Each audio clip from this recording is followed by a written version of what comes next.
सिद्धार्थ यादव भी बीजेपी से हमारे साथ आगे। सिद्धार्थ यादव, हालांकि आप कहेंगे तो बिल्कुल बात भी सच है कि भाई एग्जिट पोल है, एग्जैक्ट पोल नहीं है, लेकिन इशारा तो आपके खिलाफ ही जा रहा है कांग्रेस की लहर। और सबसे बड़ी बात ये जो कि आपके गढ़ रहे हैं फरीदाबाद, गुरुग्राम जैसे इलाकों में तो मतदाता घर से निकला ही नहीं, सबसे कम वोटिंग परसेंटेज दर्ज किया गया। सिद्धार्थ, देखिए पूजा जी, जनता ने अपना क्या मन बनाया है ये तो 8 तारीख को ही पता लगेगा, जब एग्जैक्ट पोल हमारे सामने आएंगे।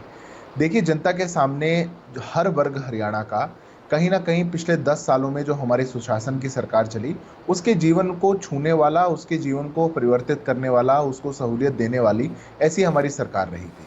अब जिन लोगों को बिना खर्ची पर्ची के नौकरियां मिली, जिन नौजवानों को अवसर मिले, जिन नौजवानों ने इस बढ़ती हुई राह में कुछ पाया होगा, मैं मानता नहीं कि वो भाजपा के अतिरिक्त कहीं जाएंगे।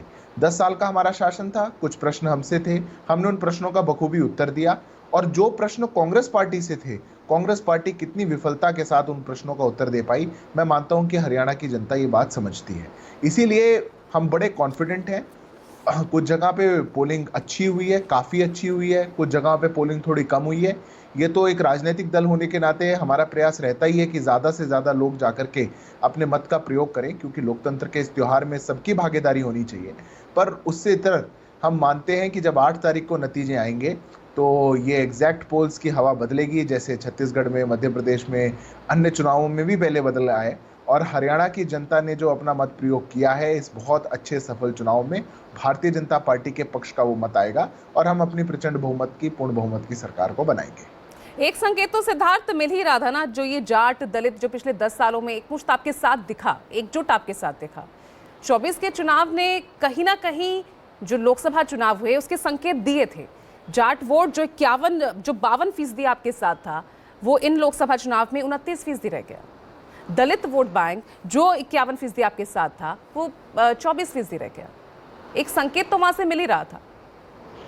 देखिए पूजा जी, हम जानते हैं कि लोकसभा चुनावों में खास तौर से देश भर में एक झूठा प्रचार, झूठा नैरेटिव कांग्रेस पार्टी ने चलाया था। हरियाणा भी उस झूठे नैरेटिव की चपेट में आया। मैं तो इस विधानसभा चुनाव में भी, आपके पत्रकारों ने भी नीचे जाकर देखा होगा, कांग्रेस पार्टी के जो कार्यकर्ता कहीं 7,500 की पर माह की जो पर्ची बांटा करते थे, इस बार 100 गज के प्लॉट की पर्ची बांट रहे थे, साइन करके दे रहे थे, लिख करके दे रहे थे कि सत्ता आते ही हम देंगे। आरक्षण को लेकर के जो लोग विदेश में आरक्षण को खत्म करने की बात करते हैं, हरियाणा में आकर के, देश में आकर के उसका झूठा नैरेटिव बनाते हैं, उसका हो सकता है राजनीतिक कुछ गुणा भाग हमको भी झेलना पड़े, पर झूठ की एक बात होती है पूजा जी, वो लंबी देर नहीं जाता, वो बहुत दूर नहीं जाता। और इसीलिए जब जनता समझ जाती है कि जिन्होंने अपने कार्यकाल में सबसे ज्यादा दलितों पर अत्याचार किया था, जिसने अपने कार्यकाल में क्षेत्रवाद की सरकार चलाई थी, जिन्होंने अपने कार्यकाल में सभी बिरादरियों को छोड़ दिया था, शोषितों को, वंचितों को, पिछड़ों को कभी ख्याल नहीं किया, उनकी सबकी सुध लेने वाली ये भारतीय जनता पार्टी है। और भारतीय जनता पार्टी 36 बिरादरी को साथ लेकर के चलती है, और इसलिए हमें विश्वास है कि हमको उनका मत मिलेगा। तो फिर आखिर में आपके एक दलित नेता अशोक तंवर जी ने आपने ठीक लोकसभा चुनाव से पहले जो इम्पोर्ट किया, वो क्यों वापस चले गए?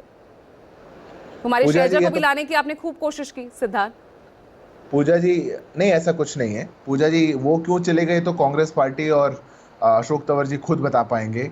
हुड्डा जी ने, उनके पीएसओ ने उनको मार पीट के भगाया था। अशोक तंवर जी ने जब कांग्रेस छोड़ी थी तो उन्होंने प्रेस कॉन्फ्रेंस करी थी कि ये छोटी मानसिकता वाले हुड्डा जी ने मुझे मारा पीटा, बदसलूकी करी।